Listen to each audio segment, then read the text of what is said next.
Kalau narasi-narasi sesuai di Bible tema. berdasarkan narasi-narasi di Biblemu, data-data di Biblemu. Ya, saya lagi di luar ini. Di situ tertulis. Ya, coba kita lihat ke ketika penyaliban, Taman Getsemani kan, coba lihat. Yesus ketakutan, kemudian dia berdoa. Dia sujud lalu berdoa kepada Allah. Ya Bapakku, sekiranya cawan ini bisa lalu di hadapanku, tapi bukan kehendakku yang jadi. Bukan kehendakku yang jadi, melainkan kehendakmu. Yesus kan sujud berdoa. Melainkan kehendakmu yang jadi. Kemudian muncul malaikat di langit memberinya kekuatan. Yesus semakin ketakutan ya, melihat malaikat ini, Yesus semakin ketakutan. Dia kemudian sungguh-sungguh berdoa. Akhirnya apa? Setelah dia berdoa, diberi kekuatan oleh malaikat. Yesus yang diberi kekuatan ya oleh malaikat. Setelah itu Yesus mengajak muridnya untuk menemui tentara Romawi ini. Datanglah tentara Romawi ini kan, beserta Yudas. Yudas ini tidak mengenali Yesus. Lalu Yesus berkata, siapa yang kalian cari? Siapa yang kamu cari? Kata tentara Romawi yang disertai Yudas, Yesus dari Nazaret. Kemudian apa? Mereka mundur ke belakang lalu terjatuh ke tanah. Dia terjatuh ke tanah loh. Nah, kenapa? Kemudian dia bangun, bertanya lagi Yesus, siapa yang kau cari? Yudas dari Nazaret. Yudas. Yesus dari Nazaret. Ya Allah, saya di luar ini. Mereka bertanya lagi kan? Kenapa? Saya pertanyaannya kenapa? Yudas tidak mengenal Yesus. Karena yang ditangkap itu bukan Yesus. Ketika kala itulah Yesus menunjukkan mukjizat yang diberikan oleh Allah dengan merubah wajah, Bang. Dia merubah wajah begitu ya. Akhirnya apa? Yang ditangkap itu yang diserupakan. Ini persepsi saya ya, karena Yudas itu tidak mengenali gurunya. Kemudian Yesus itu mempunyai mukjizat bisa merubah wajah. Maria Magdalena pun ketika di taman ya, yang di dekatnya itu Yesus. Kenapa dia tidak mengenali Yesus? Padahal Maria Magdalena itu murid kesayangan. Iya, Rama ada musik. Aku di luar. Ribut. Iya, nanti kena copyright kalau yang ada YouTube. Bang Juma udah standby. Gurunda Bang Juma. Iya, insya Allah. Ada yang yang mau dibahas. Ini Suara saya kedengaran nggak ini? Oncomen. Ya, oncom. Iya, gimana saudara Oncom? Beroncong. Sehat, Mana, Bang? Sehat. Oh, sehat. Iya. Oke. Apa yang ingin dibahas? Yang tadi ya tema ini ya. Iya Bang, dia Iya. tidak percaya bahwa yang disalib itu Yudas, tapi Yesus Bang. Sebagai Kristen pastilah kalau Anda percaya bahwa yang disalib itu Yudas, maka ya Kristen pasti gulung tikar. Harus Anda memaksakan kemudian yang disalib itu adalah Yesus. Gak bisa tidak kalau berdasarkan iman Kristen. Tetapi ada hal yang menarik di sini ketika kita berbicara mengenai Al-Qur'anul Karim, karena Al-Qur'an itu datang kemudian untuk menceritakan kejadian yang sebenarnya apa sih yang terjadi. Jadi gini, Bung. Allah Subhanahu wa taala menjelaskan di dalam Al-Qur'an, wa makaru wa makarallahu wallahu khairul makirin. Ayat ini diwahyukan terkait dengan keadaan yang terjadi kemudian terhadap Nabi Isa yang datang kepada Bani Israel. Jadi ketika Nabi Isa alaihissalam datang kepada Bani Israel, secara terang-terangan kemudian Nabi Isa mengajarkan bagaimana Bani Israel itu harus kemudian kembali kepada hukum Taurat. Tetapi kemudian orang-orang Yahudi dalam hal ini itu menolak Nabi Isa. Mereka kemudian membuat tipu daya secara rahasia untuk menghalangi dakwah Nabi Isa alaihissalam. Maka untuk menghadapi mereka, orang-orang yang ada pada zaman itu kemudian melakukan tipu daya. mereka kemudian melakukan satu kesaksian palsu untuk bagaimana Nabi Isa ini bisa didakwah sebagai pendosa. Tetapi apa yang terjadi kemudian? Allah menyatakan wa makarallah. Mereka pun kemudian dibalas tipu daya mereka itu dengan cara yang mereka salibkan itu digantikan dengan oknum lain. Jadi Allah membalas tipu daya mereka. Itu yang terjadi. Nah, kemudian itu menurut Al-Quran. Sekarang kita takar kemudian kepada kitabnya orang Yahudi. Kenapa demikian harus terjadi, bahwasanya yang dibunuh ini adalah oknum yang menggantikan orang yang benar? Karena ternyata Tuhan mengatakan di dalam Ulangan 21 nomor 23, terkutuk orang jasad orang yang tergantung terkutuk oleh Tuhan, oleh Elohim, itu tidak bisa kemudian mayatnya dibiarkan semalam-malaman. Dan ternyata orang yang terkutuk ini kategori kuatnya adalah Ulangan 27 nomor 25, orang yang menerima suap. Sedangkan Yudas ini adalah orang yang menerima suap. Di Amsal 17:23, orang fasik menerima suap, lalu membelokkan kemudian jalan lurus itu, membelokkan hukum yang lurus itu. Matius 26 nomor 24, celaka orang yang menyerahkan Yesus.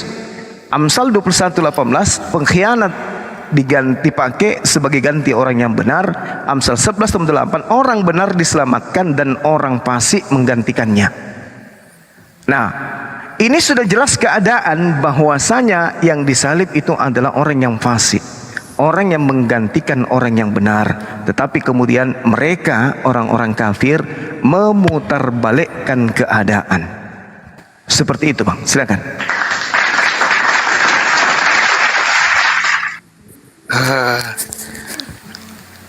Begini ya, kalau kita mengambil kisah Quran untuk membenarkan peristiwa Yesus itu, tentu banyak sekali kekurangannya. Yang paling utama itu Allah SWT sendiri tidak menjelaskan siapa yang disalibkannya, dan Allah SWT sendiri juga tidak menjelaskan kisah penyaliban itu. Tentu saja kita tidak bisa mengambil patokan seperti itu. Lalu kemudian dalam penyaliban Yesus di dalam Evangelion Yesus Kristus itu memang jelas. Saat Yesus disalibkan, memang orang-orang Yahudi yang membenci Yesus dan orang-orang Romawi sudah menganggap Yesus adalah orang fasik yang harus disalibkan. Itu anggapan mereka. Jadi wajar saat itu dia disalibkan, karena memang anggapan orang Yahudi yang benci Yesus menganggap dia telah kafir, sebab kan dia menyamakan dirinya dengan Allah, dengan Elohim. Itu salah satunya. Jadi ketika Anda mengatakan Yudas yang disalibkan, nah ini kan tidak ada dalilnya. Ya, seperti itu dulu. Oke. Saya rasa Anda masih dalam keadaan tertipu ya. Anda masih dalam keadaan menipu diri Anda sendiri. Dikatakan di dalam kitab saudara bahwasanya Yudas itu jelas-jelas adalah orang yang terkutuk. Tertulis di manakah kemudian dikatakan Yudas itu adalah orang yang terkutuk? Tertulis di dalam Ulangan 27 nomor 25. Apa yang tertulis di sana? Terkutuklah orang yang menerima suap untuk membunuh manusia yang tidak bersalah. Kalau Anda ditanya, siapa yang menerima suap? Antara Yesus dengan Yudas. Sedangkan kalau Anda melihat kemudian bagaimana Yudas diceritakan jelas sekali disuap dengan 30 keping uang perak. Nah, ini kita tinggal butuh kejujuran Anda. Siapa yang menerima suap untuk menyerahkan orang benar bernama Yesus? Coba Anda bisa jujur enggak sampai di sini, Bung? Supaya Anda mengatakan saya tidak paham. Coba, siapa yang menerima suap? Memang betul. Matius Yang 26 menerima nomor suap 15. Yang menerima suap itu adalah Ada Yudas. Yudas. Tetapi kan Oke. tidak berarti dia yang disalibkan. Karena memang tidak ada Oke. bukti dalam peristiwa Oke. itu. Dan ketika Oke. Anda mengutip ayat apa itu di dalam Taurat Perjanjian Lama, itu tidak tunggu. Itu tidak merujuk kepada peristiwa penyaliban itu. Karena banyak sekali orang yang menerima suap adalah terkutuk. Memang begitu seharusnya. Karena semua manusia yang menerima suap jelas terkutuk. Tetapi apakah semua yang menerima suap itu terkutuk lalu disalibkan? Kan tidak. Oke. Baik. Udah ya. Nah, sekarang dikatakan di dalam Ulangan 27 jelas menerima suap, membunuh orang, menyerahkan orang untuk dibunuh. Orang benar penerima suap adalah orang yang terkutuk, kan gitu ya. Nah, sekarang di Ulangan 21 nomor 23 Tuhan mengatakan, janganlah mayatnya dibiarkan semalam-malaman pada tiang itu, tetapi haruslah engkau menguburkan dia pada hari itu juga. Sebab seorang yang digantung terkutuk oleh Elohim. Ini seseorang yang digantung terkutuk oleh Elohim. Berarti yang digantung ini adalah orang terkutuk. Demikian juga pengakuan Paulus Galatia 3 nomor 13 bahwa yang digantung terkutuk itu adalah dia yang ada di atas tiang salib. Nah, kalau Yudas menerima suap, kalau penerima suap itu terkutuk, kalau yang digantung di tiang salib itu adalah orang yang dikutuk Tuhan, maka pertanyaan saya, orang yang digantung secara terkutuk di atas tiang salib, apakah boleh dia itu adalah Yesus menurut hukum Tuhan, atau menurut hukum Tuhan Yudaslah yang kena salib? Silakan Anda jawab.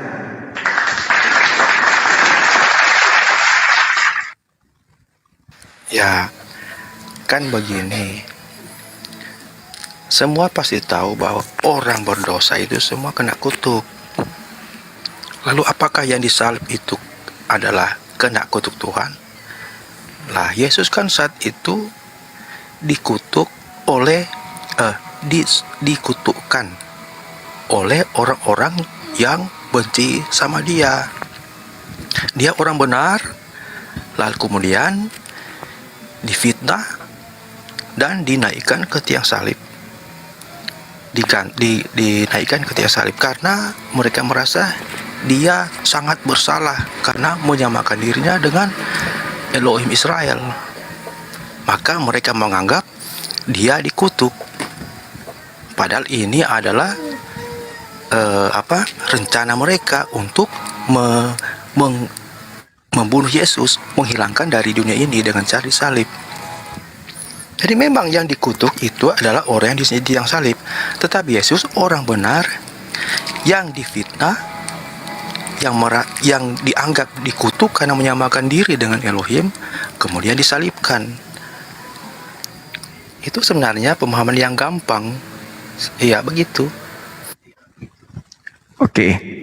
Al-Quran mengatakan bahwasanya wa makaru wa makarallah. Mereka orang-orang yang ada pada saat itu mengelilingi Nabi Isa alaihissalam membuat tipu daya. Apa tipu dayanya? Anda bisa baca di dalam Yohanes 11 45 sampai 53, Matius 26 nomor 59, Matius 27 nomor 18 dan seterusnya termasuk Efesus 2 nomor 15. Dan termasuk Galatia 3 nomor 13. Mereka ingin menipu Allah, padahal Allah pun membalas tipu daya mereka, dan Allah sebaik-baiknya pembalas tipu daya. Jadi kalau saudara mengatakan bahwasanya Yesus orang benar, Yesus orang jujur, Yesus orang yang kemudian mengajarkan kebenaran.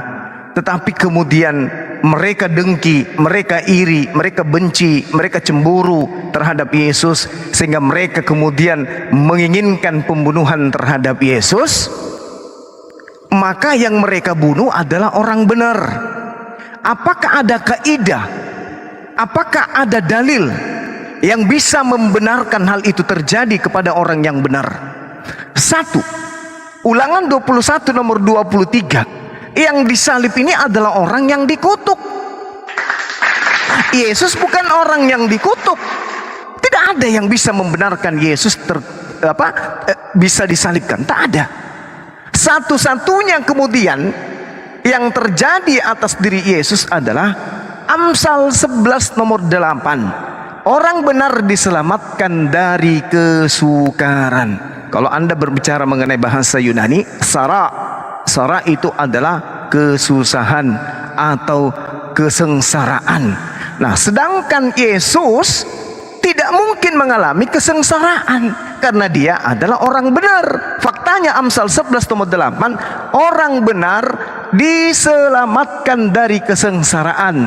Lalu di situ ada kata lalu, Bung. Orang fasik menggantikannya. Siapa orang fasik ini? Baca Amsal kemudian.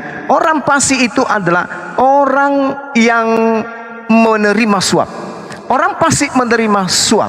Amsal 17 nomor 23. Amsal 11 nomor 8. Orang benar diselamatkan dari kesengsaraan, dan orang fasik yang menerima suaplah yang menggantikannya. Tetapi meskipun data-data ini kemudian dianggap salah, bahwa ini tidak benar, mereka tetap saja kemudian menginginkan yang mati itu adalah orang benar. Inilah yang Al-Quran katakan, wa makaru, orang-orang kafir membuat tipu daya. Saya sudah menjelaskan kepada saudara, yang mati adalah orang yang dikutuk oleh Tuhan, yang digantung adalah orang yang dikutuk oleh Tuhan. Saya sudah jelaskan itu. Kenapa dia dikutuk? Karena dia dimakan suap. Amsal 11 nomor 8. Orang benar digantikan, diselamatkan dari sengsaraan, lalu digantikan oleh orang fasik yang makan suap. Tapi Anda tetap kekeh mempertahankan orang benar inilah yang harus mati. Berarti Anda termasuk orang yang sedang melakukan tipu daya. Maka Allah pun membalas tipu daya Anda, dan Allah sebaik-baiknya pembalas tipu daya, sehingga orang yang terkutuk pun, orang yang fasik pun, pengkhianat pun Anda anggap sebagai Tuhan. Saya iba melihat keadaan ini. Silakan. Ya, begini ya. Saya tidak pernah mengatakan bahwa ayat-ayat yang Anda sampaikan itu adalah salah. Itu benar adanya. Karena memang orang fasik itu orang yang selalu berbuat kejahatan. Kemudian apakah Yesus orang salah sehingga dikutuk di tiang salib? Yesus memang orang benar, tetapi yang membuat dia salah itu adalah orang-orang Yahudi sendiri. Orang-orang Yahudi yang membenci dia, mereka lah yang membuat Yesus salah. Makanya Yesus disalibkan karena apa? Mereka menganggap Yesus salah. Yesus dikutuk karena menyamakan dirinya dengan Elohim. Dan itu data-datanya lengkap di dalam kitab kami. Nubuat-nubuatnya pun ada di dalam Taurat, kitab Perjanjian Lama. Dan pembuktiannya ada di dalam kitab Injil Perjanjian Baru.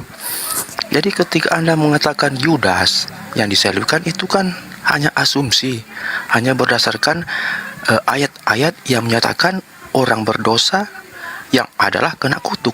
Semua orang berdosa kena kutuk. Apakah semua orang berdosa yang kena kutuk itu harus disalibkan yang mengganti Yesus di saat peristiwa penyaliban itu? Kan tidak. Di saat Yesus disalibkan, memang saat itu mereka ingin menghilangkan nyawa Yesus, karena mereka menganggap Yesus ini mengganggu peribadatan orang-orang Yahudi saat itu, karena dia menganggap dialah raja orang Yahudi, dialah setara dengan Elohim. Jadi mereka menganggap Yesus itu dikutuk. Tetapi Yesus tidak mau melawan.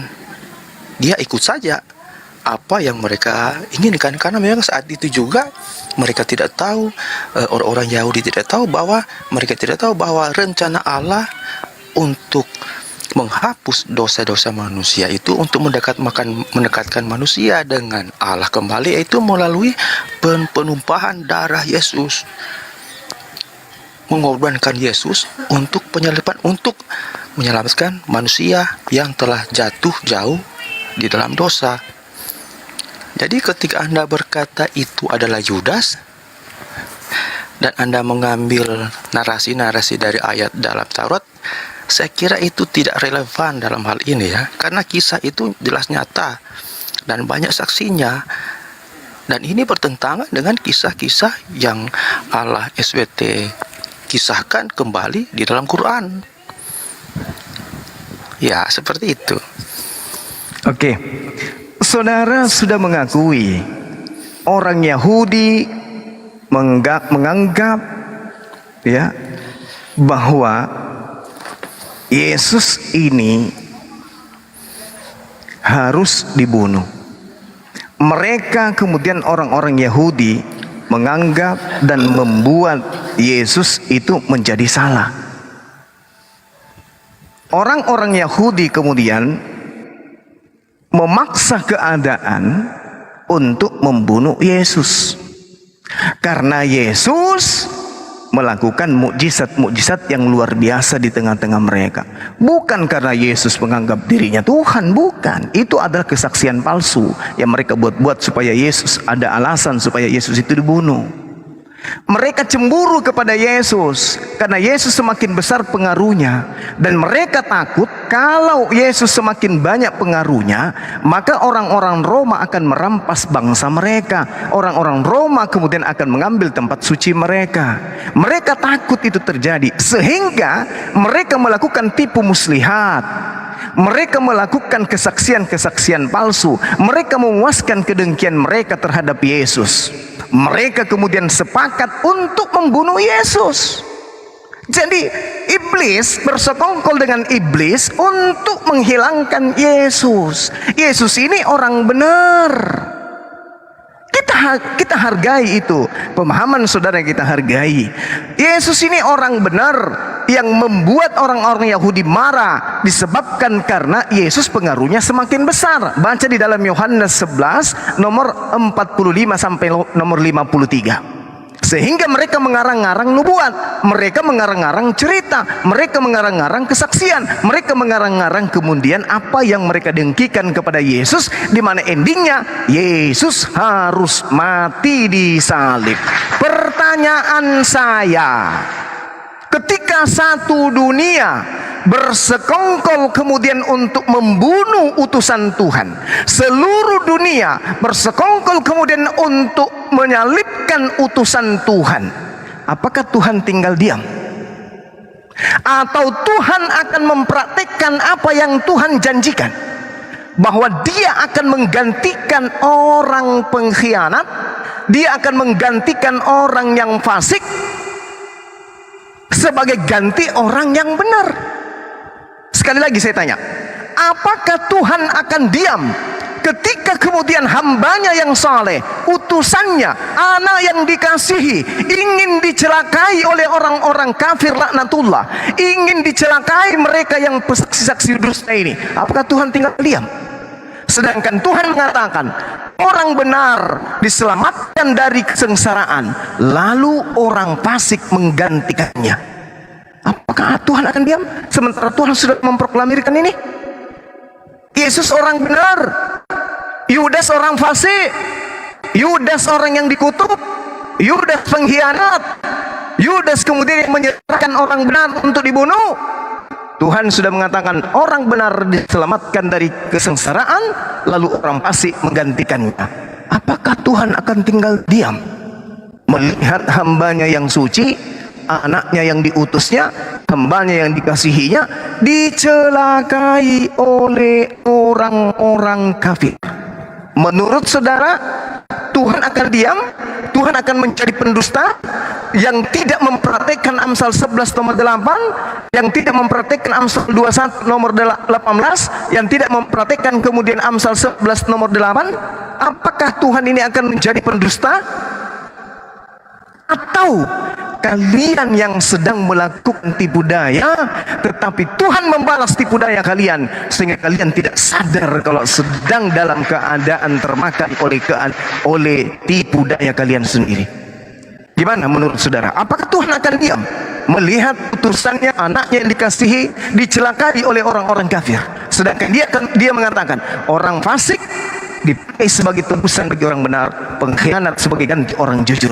Belum lagi Tuhan mengatakan dalam Amsal 6 nomor 16, 6 perkara yang dibenci oleh Tuhan, bahkan 7 kekejian dalam hatinya, yaitu menumpahkan darah orang yang tidak bersalah. Atau apakah Tuhan akan diam ketika Tuhan mengatakan dalam Quran 27 nomor 3, 23 jangan kau membunuh orang yang tidak bersalah, jangan kau membunuh orang yang benar, sebab aku Tuhan tidak akan membenarkan orang yang bersalah.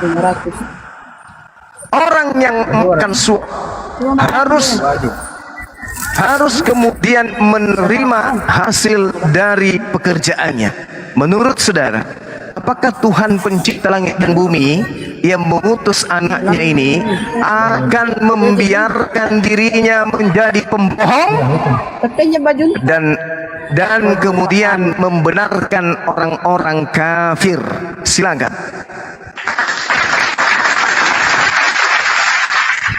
Iya, saya tadi menjelaskan mengenai mengapa Yesus disalibkan. Dan memang ketika Yesus disalibkan itu banyak sekali mujizat-mujizat dan banyak sekali perkataan-perkataan Yesus yang membuat para Yahudi ini menjadi panas kupingnya. Salah satunya yaitu di dalam Yohanes 28 Yohanes 10 ayat 28. Dan aku memberikan hidup yang kekal kepada mereka. Ini Yesus yang berkata ya. Dan aku memberikan hidup yang kekal kepada mereka, dan mereka pasti tidak akan binasa sampai selama-lamanya. Nah, di ayat 31 sekali lagi orang-orang Yahudi mengambil batu untuk melempari Yesus. Kata Yesus kepadanya, banyak pekerjaan baik yang berasal daripada Bapakku yang kuperlihatkan kepadamu. Pekerjaan manakah di antara yang menyebabkan kamu mau melempari aku?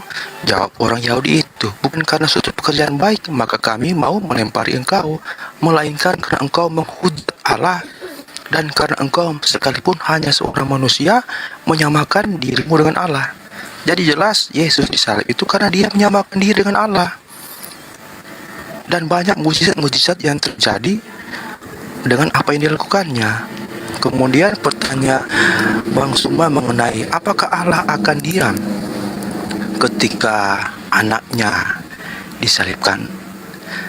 Nah, kan saat Yesus datang di dunia itu sebagai juru selamat dan akan mengorbankan dirinya bagaimanapun itu caranya untuk kembali mendekatkan manusia yang telah jatuh di dalam dosa, mendekatkan lagi dengan Allahnya sendiri. Dengan apa? Dengan pengorbanan darah. Nah, beruntung saat itu orang-orang Yahudi tidak tahu bahwa Yesus datang ingin menyerahkan nyawanya untuk menebus dosa manusia. Nah, bertepatan dengan Yahudi ingin menghilangkan nyawa Yesus karena menganggap dia menyamakan dirinya dengan Allah. Maka saat itulah kuasa Allah bekerja, kuasa Allah membiarkan hal itu terjadi karena memang rencana sejak awal yaitu mengorbankan Yesus untuk menebus dosa manusia, dan terjadilah peristiwa penyaliban itu. Jadi itu memang sudah seharusnya terjadi. Tetapi saat itu kan Yahudi tidak tahu apa rencana Allah ini. Makanya Allah membiarkan itu terjadi. Nah, seperti itu. Oke, baik. Saya lagi-lagi sebagai Islam semakin kuat iman saya akan kebenaran Al-Quranul Karim. Wa makaru, orang-orang kafir membuat tipu daya. Anda sedang melakukan tipu daya yang sangat-sangat handal, tapi itu hanya lelucon bagi saya. Maka Allah pun membalas tipu daya Anda, dan Allah sebaik-baiknya pembalas tipu daya. Anda mengatakan bahwasanya Tuhan menginginkan penghapusan dosa. Itu sudah direncanakan dari sejak awal. Menebus dosa dengan menyerahkan anak manusia. Ini ilmu dari mana? Bukankah dalil demi dalil saya sampaikan kepada saudara? Tapi karena saudara dalam pengaruh tipuan Anda sendiri, maka Anda kemudian di dalam kesesatan yang nyata. Tapi Anda tidak sadar. Anda mengatakan seenak perut Anda kemudian sesuatu yang tidak rasional, yang tidak ada dalilnya. Anda mengatakan bahwa Yesus Tuhan itu mau supaya manusia mendekatkan diri kepada dirinya dengan mengorbankan darah manusia. Ilmu dari mana yang Anda pakai itu? Kalau bukan dalam sedang tersesat Anda ini. Anda mengatakan itu adalah rencana sejak awal. Yesus harus dikorbankan di atas tiang salib. Ini ajaran siapa, Rek? Tidak ada ajaran kayak begitu di dalam kitabnya orang Yahudi, di dalam pengakuan Yesus tidak ada ajaran kayak begitu. Inilah yang Al-Quran katakan, wa makaru, orang-orang kafir membuat tipu daya, maka Allah pun membalas tipu daya mereka. Anda tidak sadar kalau pencipta langit dan bumi yang maha kuasa sedang membalas tipuan Anda, sehingga Anda terombang-ambing dalam kebingungan yang tak berdata. Sekarang begini,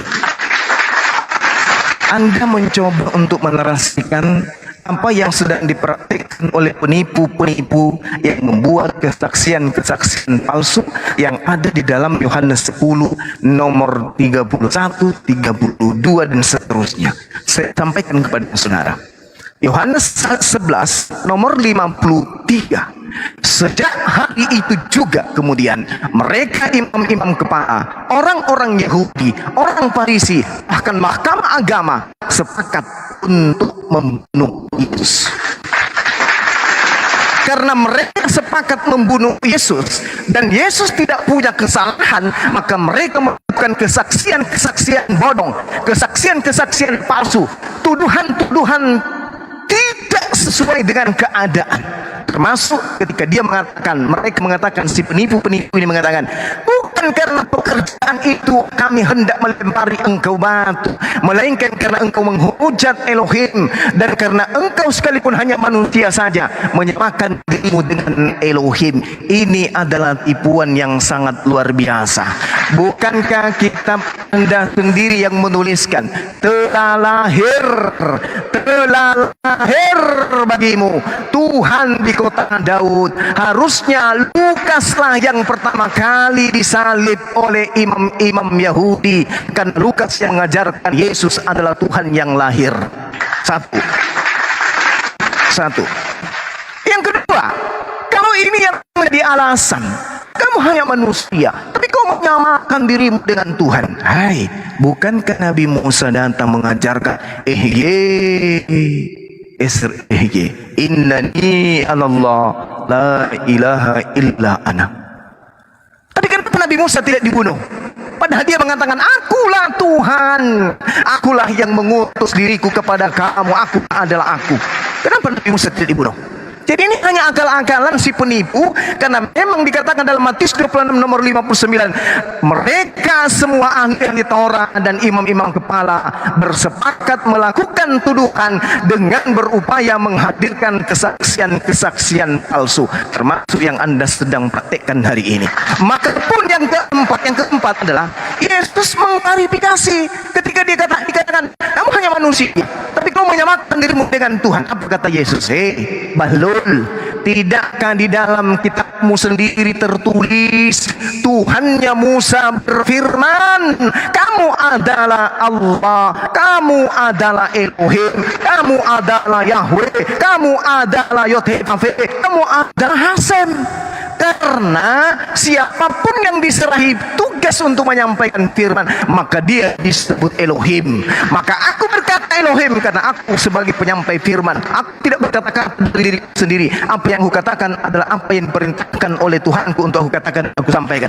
Aku mengaku Elohim dan aku sebagai penyampai firman. Dan itu sudah dikatakan dalam kitab, siapapun yang diserahi tugas untuk menyampaikan firman, maka dia adalah Elohim. Musa ngaku Elohim, tidak dibunuh oleh kalian. Ini alasan yang tidak masuk akal. Mereka membuat-buat alasan itu supaya dia mampu kemudian membujuk Pilatus mahkamah pada saat itu untuk kemudian menyalibkan Yesus. Makanya saya katakan kepada saudara, ketika kemudian dedengkot setan ini, imam-imam kepala mahkamah agama, orang-orang Farisi, ahli Torah, mereka adalah wakil-wakil setan termasuk Yudas ini, bersekongkol kemudian untuk membunuh utusan Tuhan yang suci ini. Pertanyaan saya, apakah Tuhan akan diam melihat hambanya yang suci teraniaya, terzalimi seperti itu? Atau Tuhan akan mempraktekkan janjinya bahwa dia akan menyelamatkan orang yang benar dan menjadikan orang fasik sebagai ganti? Anda muncul sebagai wakil setan dengan mengatakan, iya itu memang tidak berdosa, tetapi ya kebetulan saja memang harus dibunuh karena dosa memang harus ditebus. Ini apa yang sedang Anda lakukan? Di mana dalilnya Tuhan di dalam kitabnya orang Yahudi minta persembahan korban manusia untuk menebus dosa? Sedangkan kemudian di dalam kitabnya orang Yahudi jelas Imaman 18 nomor 21, janganlah kau serahkan seorang manusia dari anakmu untuk persembahkan kepada dewa Molok. Jangan, kata Tuhan, jangan, supaya kamu tidak melanggar kesucian namaku. Jangan kau menyerahkan anak manusia sebagai korban kepada dewa Molok, supaya kau jangan mengganggu kesucian namaku. Imamat 20 nomor 3, aku sendiri Tuhan yang akan menentang orang itu dan akan melenyapkan dia dari tengah-tengah bangsanya, oleh karena dia mengorbankan anak manusia kepada dewa Molok. Mana dalilnya? Tuhan minta anak manusia untuk menebus dosa? Tak ada. Yang ada, Tuhan akan melenyapkan orang-orang yang mempersembahkan manusia sebagai korban penebusan salah. Dalil Imamat 20 nomor 3. Coba. Jadi karena tidak ada dalilnya, Anda sedang terombang-ambing oleh tipuan yang Anda lakukan. Wa makaru wa makarallah wallahu khairul makirin. Anda tidak sadar kalau Anda sedang mempraktekkan tipuan kepada Tuhan dengan mengatakan Tuhan menyalahi sumpahnya, Tuhan menyalahi firman-Nya dengan tidak mempraktekkan bahwa orang benar digantikan oleh sang pengkhianat. Silakan Anda bantah, mohon pakai dalil. Silakan. Iya, tadi Anda mengatakan bahwa Yahudi berusaha menipu para mahkamah agama agar dapat menyalibkan Yesus. Sebenarnya itu tidak ada dalil, apalagi ketika Anda mengambil perkataan Quran untuk menjelaskan kitab kami yang adalah kitab yang telah lama ada itu tidak bisa. Ketika Anda berkata tipuan Yahudi yang mengatakan Yesus menyamakan diri dengan Allah, itu ada kisahnya jelas di dalam kitab kami. Dan mengapa itu terjadi? Karena Yesus berkata bahwa di dalam Matius 26 ayat 24 sampai 25, anak manusia memang akan pergi sesuai dengan yang ada tertulis tentang dia. Nah, yang tertulis ini kan memang dia akan disalibkan.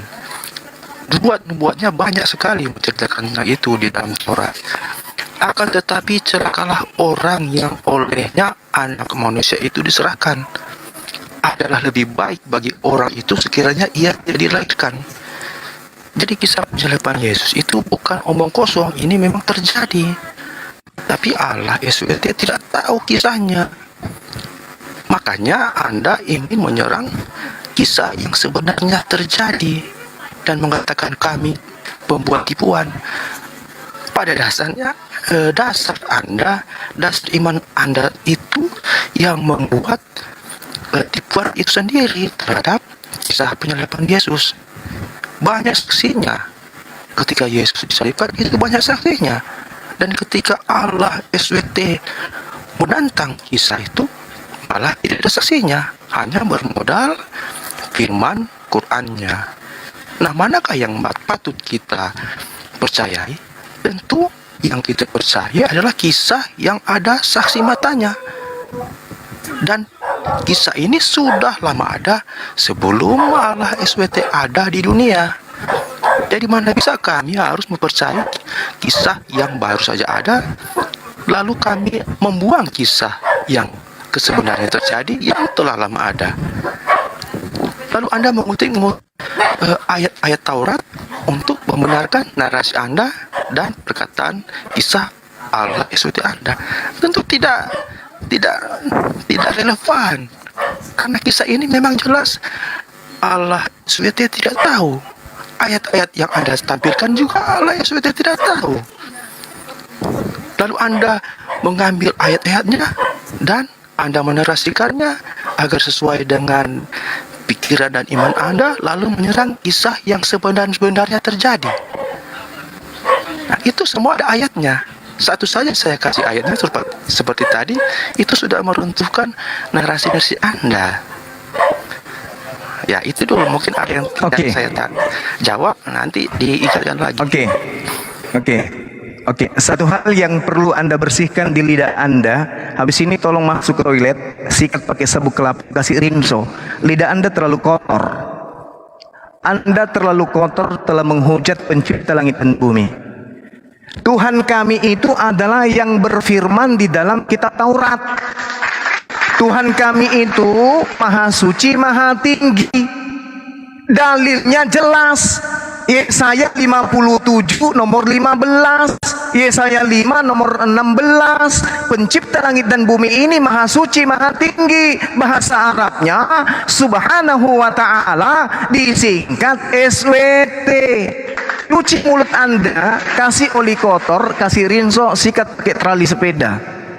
Jangan Anda berbicara kotor di sini. Oke? Tuhan kami yang telah mengutus Abraham, Ishak dan Yakub. Tuhan kami yang memilih Bani Israel. Anda penumpang gelap. Tuhan Anda lah yang terkutuk di atas tiang salib, bukan SWT. Tuhan Anda memang. Tuhan Anda adalah manusia laknat, manusia pemakan suap, manusia pengkhianat, manusia yang menjual orang benar kepada Romawi. Catat itu. Anda mengatakan ada dalil. Dalil apa yang ente bawa? Anda mencoba menarasikan Matius 26 nomor 24. Saya ingin tahu dari lidah Anda yang kotor itu. Tolong jawab. Buka mic-nya. Saya mau jawab. Jawab dan singkat. Pada saat Yesus melakukan penginjilan kepada Bani Israel, dia belum terangkat ke langit. Saya ingin tahu dari mulut saudara yang kotor itu, apakah kemudian pada Yesus melakukan penginjilan kepada muridnya, kitab-kitab yang Anda genggam hari ini, surah-surah Paulus atau perjanjian baru yang Anda jadikan sebagai kitab, itu sudah ada bersama dengan Yesus? Ada atau belum ada? Jawab.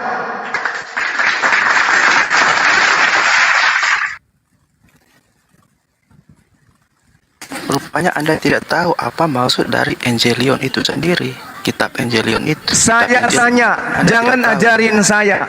Tidak layak manusia terkutuk mengajarkan orang-orang beriman. Saya tanya kepada saudara, pada saat Yesus mengajarkan Taurat, mengajarkan hikmat Torah, Injil kepada Bani Israel, apakah perjanjian baru sudah tertulis atau belum tertulis? Jawab.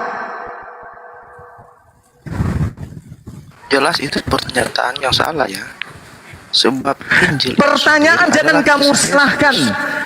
Dengarkan saya, dengarkan pertanyaan saya. Pada saat Yesus mengajarkan apa yang menjadi ajaran dia kepada Bani Israel, apakah kitab Kristen perjanjian baru itu sudah tertulis atau belum tertulis? Jawab. A. Sudah tertulis. B. Belum tertulis. Jawab. A atau B? pertanyaan Anda salah dan debat yang baik itu tidak pernah berkata ada.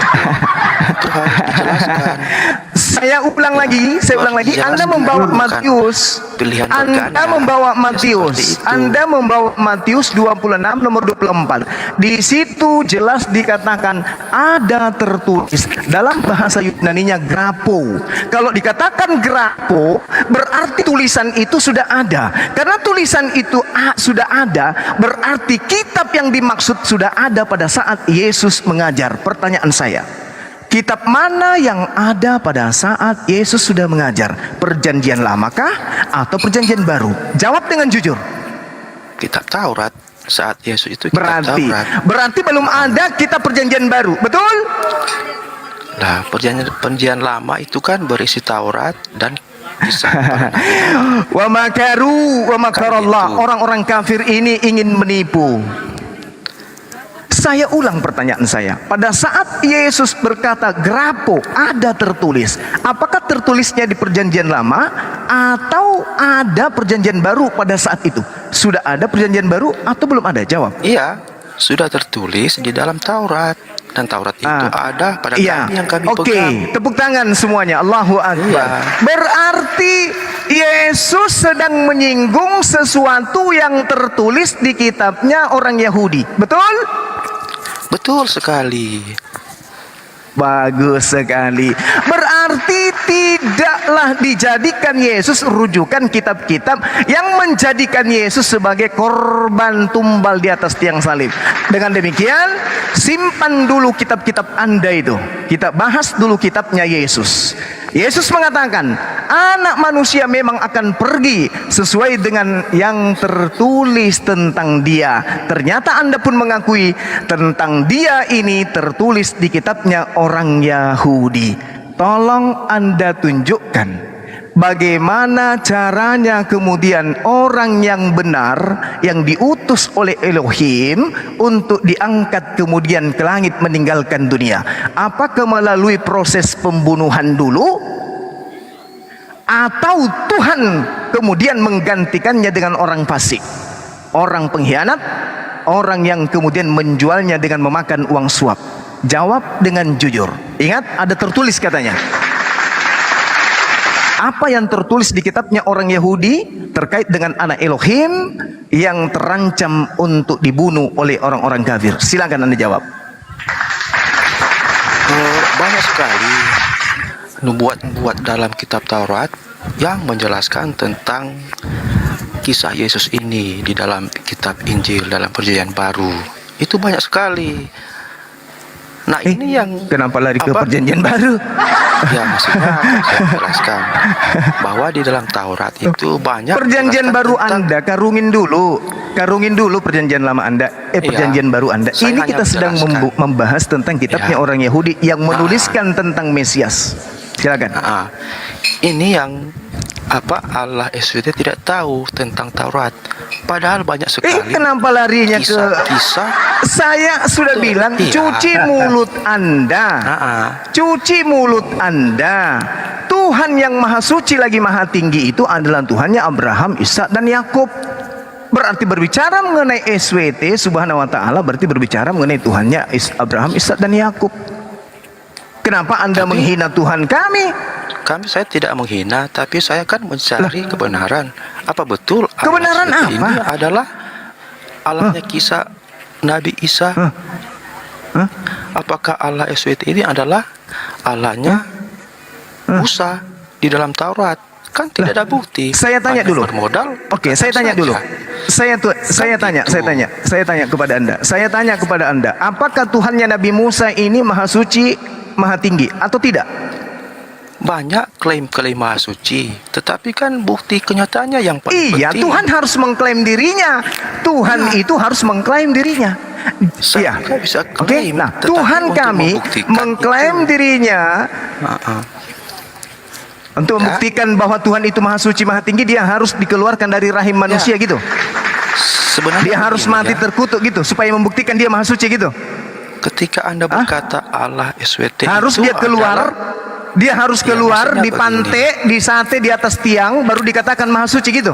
Itu Maksudnya yang betul. begini. Tuhan yang betul adalah yang pernah dibunuh oleh Romawi gitu. Tetapi kan dia bangkit itu membuktikan kuasanya. Nah, bagaimana Yang dengan bangkit Allah itu Yesus? setan. Apa Di bisa tempat kita- saya orang yang bangkit dari kematian itu hantu, setan, popok, parakang, Lah, itu kan roh pemakan saja yang usus. bangkit. Lah Tuhanmu kan roh. Aduh, terlalu jauh Anda. Begini. Terlalu jauh Anda. Al-Quran, begini. tunggu, jangan ajarin saya. Anda tidak punya kapasitas saya ngajarin mencari saya. kebenaran. Bible apalagi tentang Islam. Wa Begini, saya makaru. hanya mencari kebenaran Kamu saja. sedang melakukan tipuan. Saya tidak mencari. Kamu sedang melakukan tipuan. Kamu sedang melakukan tipuan. Oke?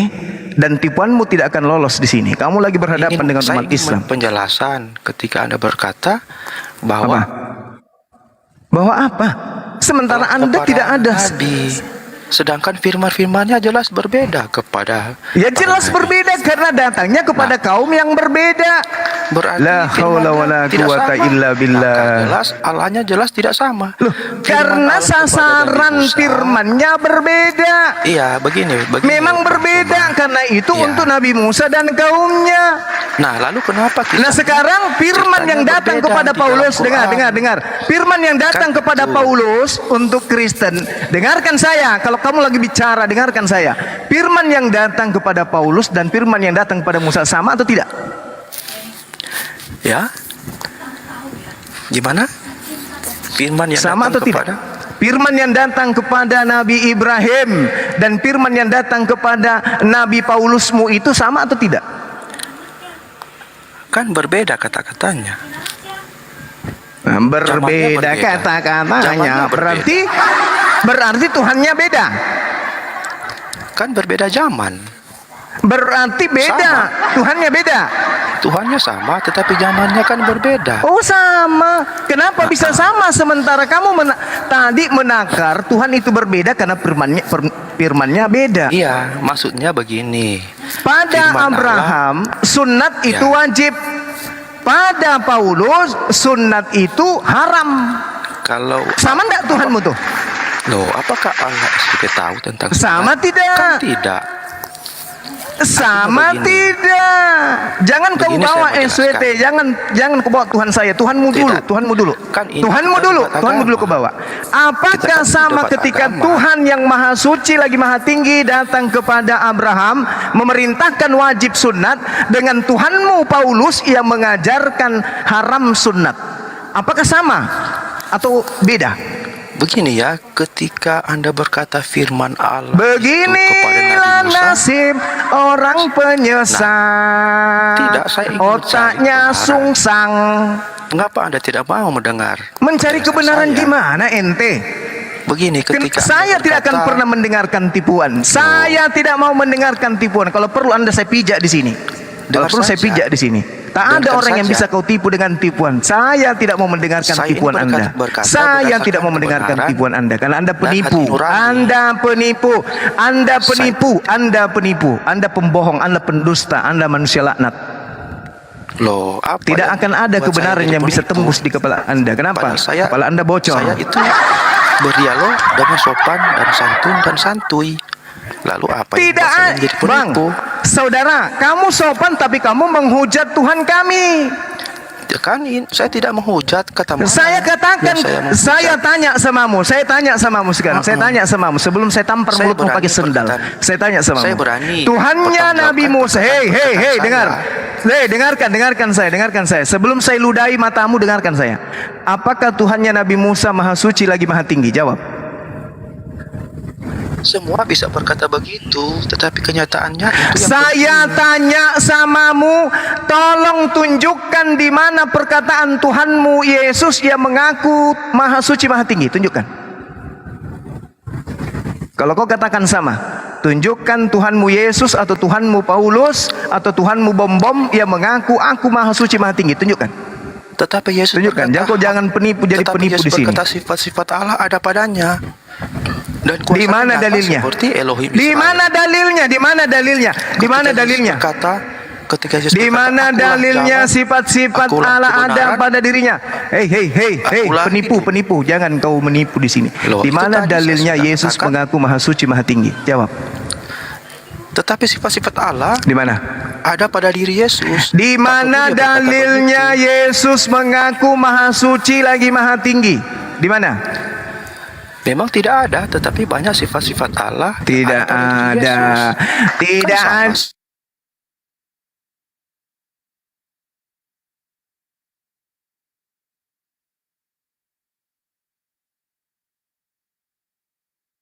Jangan Apakah modal- Yesus maha suci? Jangan modal Apakah perkataan Yesus maha saja, suci? Apakah tetapi Yesus harus maha dibuktikan suci? dengan Apakah Yesus tingkah laku. maha suci? Apakah Yesus maha suci? Walaupun Yesus, tenang dong, tenang, damai, bro. Iya, saya damai. tanya samamu. Saya Sayang ya, tidak akan cari pernah kebenaran. membiarkan penipu. Saya tidak akan membiarkan penipu untuk menipu di sini. Saya tanya samamu. Apakah Ya. Yesus maha suci? Saya akan jawab dengan penjelasan. Terserah Anda mau terima, tetapi saya harus menjelaskannya. Oh, kalau Saya begitu tidak bisa Anda jawab turun. hanya Tidak dengan ada orang, perkataan singkat. tidak ada orang waras bisa Anda buat gila di sini. Turun, turun, turun, turun, turun, turun. Saya tidak butuh Sudah, pendusta, saya tidak butuh pembohong, saya tidak butuh orang yang berotak tapi isinya ampas kelapa. Ini akibat bom-bom terlalu bahlul mengajari muridnya, bebal dan kemudian sangat-sangat menyesatkan. Oke, andai saja Anda itu berdiskusi dengan ilmu, bukan cuma modal ampas, saya akan melayani Anda. Tapi Anda menghujat Tuhan saya, mengatakan Tuhan saya baru ada, mengatakan Tuhan saya dan seterusnya. Anda ketemu dengan lawan berat, ya. Jadi kalau Anda itu mau belajar tentang kebenaran, benarkan dulu iman saudara. Jelas-jelas dikatakan di dalam Keluaran 27 nomor 25. Orang yang makan suap, terkutuklah orang yang makan suap untuk menyerahkan orang yang benar. 1. Ulangan 21 nomor 23. Mayat orang yang digantung terkutuk oleh Tuhan jangan kau biarkan semalam-malaman tergantung di atas tiang. Pertanyaannya, siapa yang makan suap? Yesus atau Yudas? Jawaban Anda tadi apa? Bom-bom. Nyambung Anda, gepeng kepala. Menghabiskan saja beras di Indonesia, mending kau keluar negeri saja merantau. Gak ada Oke, duit teman-teman. negeri. Assalamualaikum, Ahi Billy. Masya Allah, Oh, ada bang. ada beliau. Aduh, sebenarnya dari tadi pagi itu saya diskusi di komanya Unirifa, ada teman-teman Oten juga. Pertanyaan saya sih simpel, Iya, iya. belum bisa dijawab sampai sekarang. Tanggal 25 Desember itu idenya dari mana? Nah, karena saya punya ide, saya punya dalil data. Tanggal 25 Desember itu adalah hari kelahiran daripada Tuhan sebelum Yesus. Bahkan jauh sampai 500 Iya, tahun, betul. 500 sebelum Masehi itu sudah ada seperti Mitra, seperti Atis, seperti Dionysius, seperti Horus. Itu semua dari data yang saya bawa ini, itu semua lahir tanggal 25 Desember dan dari seorang perawan. Nah, makanya 25 Desember itu kalian dari mana tuh, Oten? Ide 25 Desember mengadopsi dari mana itu? Kalau bukan dari paganisme. Dewa Matahari. Gitu. Nah, maka itu. Dewa Matahari. Itu belum bisa dijawab dari tadi pagi itu. Dari mana ide 25 Desember itu? Sementara dari data yang saya ada nih, saya punya bukunya. Orang-orang Kristen Puritan tahun 1657 sampai 1681 itu sempat melarang hari Natal di Bennett oleh orang-orang Kristen Puritan di Massachusetts, Amerika Serikat. Itu nggak boleh gitu. Nah, dari mana itu ide Perayaan 25 Desember? Betul. perayaan paganisme. Masya Allah. Allahu Akbar. Oke teman-teman, dilanjut disapa tamu kita yang lain. Saya Isya dulu sejenak, kurang lebih 10 menit. Silakan dilanjut. Oke, Gunda izin dulu mau nyapa. AM, selamat malam. Agama apa AM? AM. Oke, kamu Bersuara di mana? Ya agama apa Om? Hai, Assalamualaikum. Agama apa Bang? Ya, Islam, Muslim. Apa yang mau disampaikan Bang? Ya, beginilah sedikit pesanan lah buat saudara Zuma dan rakan-rakan yang lain. Sebab selama saya ikut Komal sebenarnya saudara Zuma sebenarnya menghadapi satu pengikut Romawi dengan Nasrani sebenarnya. Sebab maksudnya apapun disampaikan kebenaran ternyata tidak boleh diterima dengan akal. Bukan apa, takutnya semakin hari kemungkinan pengikut Romawi dengan Nasrani ini, maksud saya yang Kristen lah, kebarangkalian dia itu kemungkinan setiap hari sakit hati. Jadi maksudnya berhati-hatilah, takut yang ada sakit hati, mungkin mengambil coba melakukan yang tidak sepatutnya lah begitu. Sebab saya perhati mereka nih memang terlalu dajjal iyalah, sebab keturunan pengikut Nasrani kan, pengikut macam umpama pengikut Romawi. Pak Em, mohon maaf jangan lama-lama Pak Em, kita Ya, nunggu. baik.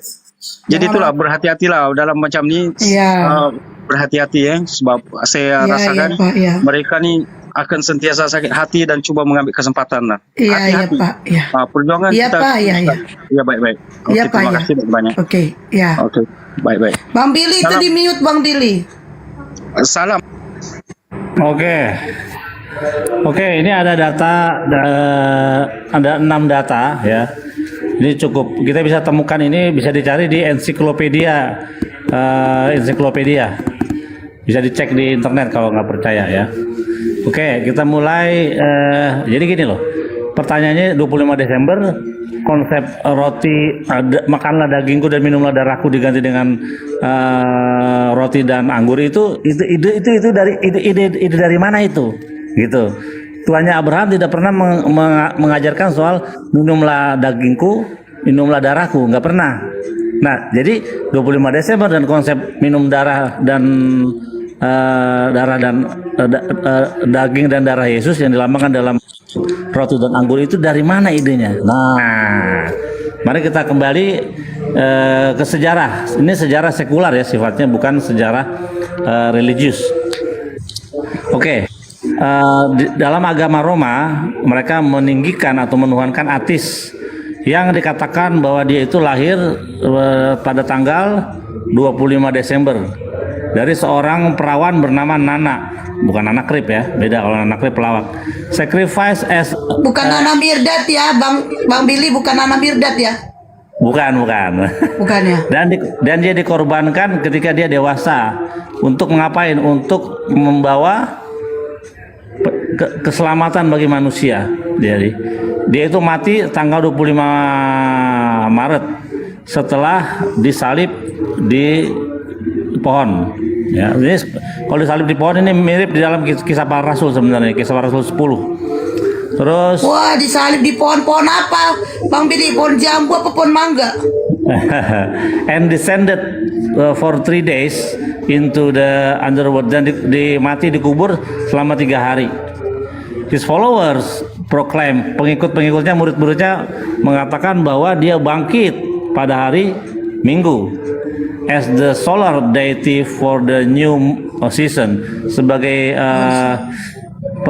pergantian daripada musim baru. They tied, mereka menggantungkan image atau gambar daripada Atis itu di atas pohon yang dikenal dengan Black Friday, and carried him in a procession to the temple, dan mengarak gambarnya itu ke Bang kuilnya. Juma hilang. Bang Juma Kuil Atis. kenapa hilang? Lagi sholat kayaknya. Mental, Body. jangan hilang-hilang lah Bang. His body was symbolically eaten Jadi badannya itu disimbolkan untuk dimakan oleh pengikut-pengikutnya, oleh murid-muridnya. Di dalam bentuk apa? Di dalam bentuk roti. Dan atis itu disembah mulai di Roma pada tahun kurang lebih 200 sebelum Masehi, before Common Era. Ini atis. Nah, yang kedua nih Dionysius. Tuhannya orang Yunani yang namanya Dionysius itu lahir pada tanggal 25 Desember juga. 25 Desember. He was widely worshipped. Dia itu si Dionysius itu disembah di seluruh daerah Timur Tengah. Ya, juga di Timur Tengah. He had center worship. Jadi dia punya pusat penyembahan itu ada di Yerusalem di abad pertama sebelum Masehi ya. In later years dan di tahun-tahun kemudiannya dagingnya dan darahnya disimbolkan sebagai dimakan di dalam bentuk apa?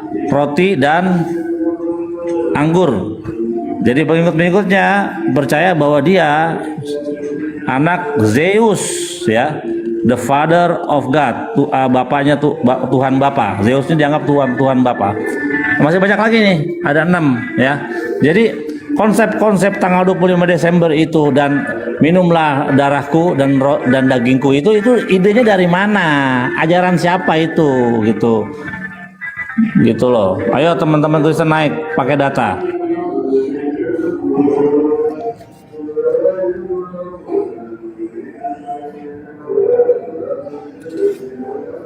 Ada lagi nih si Horus ya.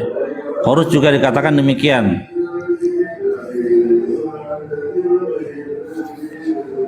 Ada Osiris yang juga lahir tanggal 25 Desember dari perawan. Nih. Osiris tanggal 25 Desember. Nah, ini yang paling dekat nih Mitra. Ini saingannya Kristen nih waktu masih ada ya. Mitra was a Persian savior. Jadi Mitra ini adalah juru selamat orang Persia, orangnya Iran. Worship of Mitra, penyembahan terhadap Mitra menjadi sangat populer di seluruh jajaran kerajaan Roma. Terus particularly among the Romans, pada umumnya di antara para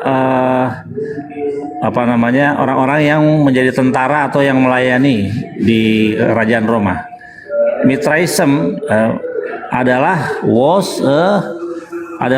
saingan kompetitor, saingan dari Kristen. Nah, sampai tahun 4 Masehi.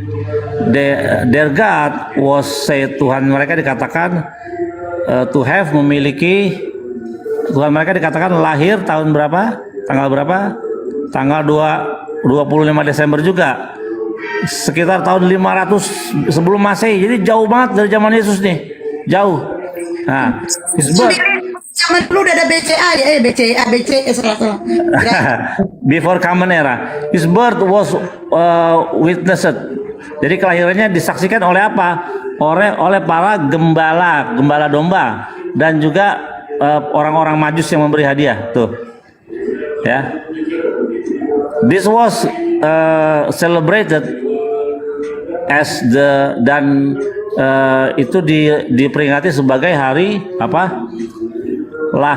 kelahiran dari matahari yang tidak terkalahkan atau Sol Invictus, hari lahirnya matahari yang tidak terkalahkan, 25 Desember. Many followers, banyak pengikut atau murid-muridnya percaya that he was born, bahwa dia lahir dari seorang perawan. During his life, he was said to have, selama umur hidupnya dikatakan bahwa dia melakukan banyak mujizat, menyembuhkan orang sakit dan mengusir setan. Dia juga merayakan Last Supper ya, jamuan makan malam terakhir bersama 12 muridnya, and ascended to heaven, dan terangkat ke langit pada waktu musim spring equinox sekitar Maret 21. Nah, jadi konsep-konsep ini dari mana sih punya murid 12? Minum darah dan daging. Ya, darah dan daging, jadi anggur dan roti. Lahir dari perawan. Itu dari mana itu? Ajaran Tuhan nggak begitu. Nah, ini dari mana? Nah, kita memiliki data bahwa tahun 500 sebelum Masehi itu sudah ada praktek-praktek yang sama demikian. Gitu. Jadi dari mana kalian ini datangnya gitu? Ayo, Oten naiklah. Kita diskusi sehat. Tenai. Pasien selanjutnya. Sini persilakan waktu dan tempat. Silakan naik pasien selanjutnya. Pasien selanjutnya. Oi pasien.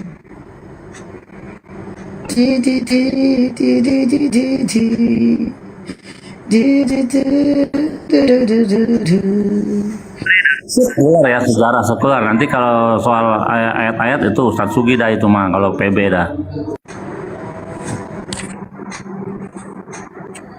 Oke, pasien selanjutnya. Masa sih putus-putus di atas gitu, boy. Yuk, pasien selanjutnya.